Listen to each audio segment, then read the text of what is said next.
दोस्तों, पिछले वीडियो में हमने देखा कि कलेक्टिविस्ट फैमिलीज में लोग क्या कहेंगे इसका दबाव इतना स्ट्रांग क्यों होता है। आज हम उससे एक कदम आगे बढ़ते हैं। बहुत बार शुरू में तो बाहर से प्रेशर लगता है, लेकिन धीरे धीरे एक बदलाव अंदरूनी आ जाता है। आप खुद ही बाद में सोचने लगते हो, अरे यार ये ठीक नहीं होगा, छोड़ो, सेफ ऑप्शन ही चुनते हैं, मुझे ये करने की क्या ज़रूरत है।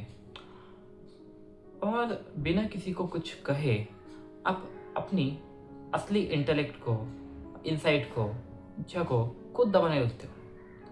ये बहुत साइलेंटली होता है, लेकिन लाइफ पर इसका बहुत गहरा असर होता है। आज हम इसी पैटर्न को ऑब्जर्व करेंगे कि कलेक्टिविस्ट फैमिलीज में लोग अपनी असली इंसाइट को खुद ही रिप्रेस करना या फिर दबाना क्यों सीख जाते हैं।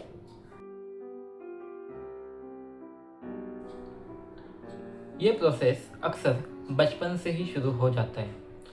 छोटी छोटी बातों पर जब आप कुछ नया कहते हो या फिर करना चाहते हो, तो बार बार आपको सुनने को मिलता है कि नहीं बेटा, ये मत करो, इसमें फ्यूचर नहीं है, देखो दूसरे लोग क्या कर रहे हैं, हमारे घर में ये सब नहीं चलता। ये चीज़ें बार बार दोहराए जाना ही रिपीटेड कंडीशनिंग होती है। हमारे घरों में इसे आमतौर पर बोलचाल की भाषा में संस्कार कहते हैं। लोग कहते हैं ये संस्कार है, इससे अलग जाओ तो संस्कार के खिलाफ है, इस बच्चे को संस्कार सिखाओ। ये शब्द हमें रोज़ सुनने को मिलते हैं। संस्कार का असली मतलब होता है अच्छी आदतें सिखाना, लेकिन एक कलेक्टिविस्ट सोसाइटी में, कलेक्टिविस्ट फैमिली में ये अक्सर अपनी असली इंसाइट को सप्रेस करने की आदत मतलब संस्कार बन जाता है। बार बार यही सुनते सुनते माइंड एक पैटर्न बना लेता है। अपने जेन्युइन इंसाइट्स को, थॉट्स को एक्सप्रेस करना, इसका मतलब है कॉन्फ्लिक्ट, और इसी का मतलब है अनसेफ। इसलिए सेफेस्ट तरीका यही लगने लगता है कि अपनी इनसाइट को पहले ही सप्रेस कर दो। डेली लाइफ में ये कैसे दिखता है, चलो देखते हैं। मान लो आप सोच रहे हो कि कोई नई स्किल सीखे, साइड हसल शुरू करे या कोई अलग शहर जाए, किसी अलग जगह पर जाए, लेकिन तुरंत मन में आता है कि छोड़ो यार, टाइम वेस्ट होगा, फैमिली को क्या बताऊंगा, अगर फेल हो गया तो क्या। आप खुद ही उस आइडिया को रिजेक्ट कर देते हो बिना किसी के कुछ कहे। और यही कंडीशनिंग इतनी नॉर्मल हो जाती है कि हम लोग इसे समझदार और संस्कार वाले फैसले मानने लगते हैं, जबकि असल में हम सिर्फ कॉन्फ्लिक्ट और डर से बचने की कोशिश कर रहे हैं। एक और गहरी बात यह है कि कलेक्टिविस्ट फैमिलीज में ग्रुप की वॉइस धीरे धीरे आपकी अपनी इनर वॉइस बन जाती है। आप सोचते हो कि ये आपकी सोच है, लेकिन ज़्यादातर बार ये सोच आपकी फैमिली की, रिलेटिव्स की, नेबर्स की और सोसाइटी के मिले जुले एक्सपेक्टेशंस से बनी होती है। उदाहरण के लिए, कोई सोच रहा है कि क्रिएटिव फील्ड में जाना है, फोटोग्राफी, राइटिंग, डिज़ाइनिंग, यूट्यूबिंग या फिर कुछ और, लेकिन मन में सवाल आता है कि फैमिली को कैसे कन्विंस करूँगा, लोग क्या कहेंगे। और दूसरी तरफ आपको अगर लगता है कि गवर्नमेंट जॉब करनी है, आईएएस बनना है या फिर आईपीएस बनना है, आईआरएस बनना है, तो ये सोच भी आपके दिल में आपकी फैमिली ने ही भरी है।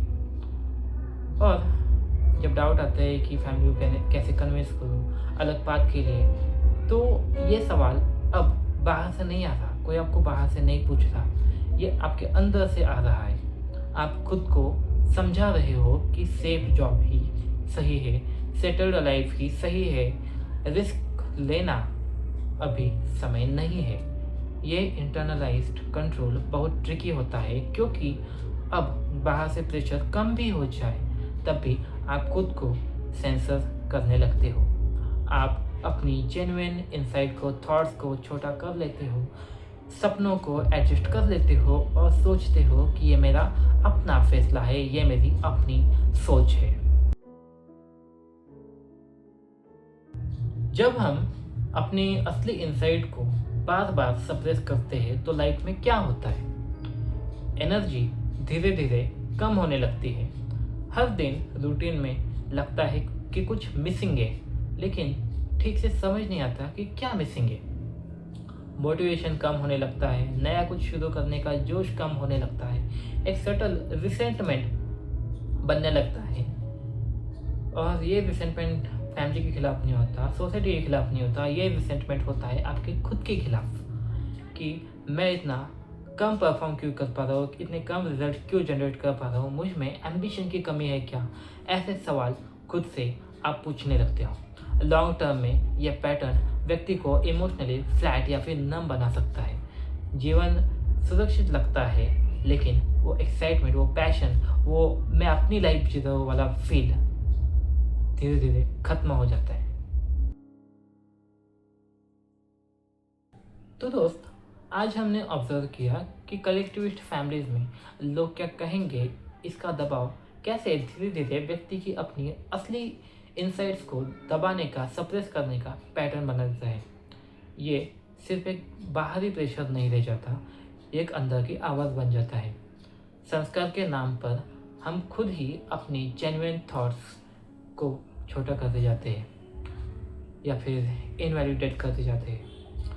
और इन पैटर्न्स को देखना बहुत ज़रूरी है। जब हम समझते हैं कि यह सेपरेशन कहाँ से आ रहा है, तो उसे पहचानना और चैलेंज करना थोड़ा आसान हो जाता है। अगले वीडियो में हम इस चेन के और एक पहलू पर बात करेंगे।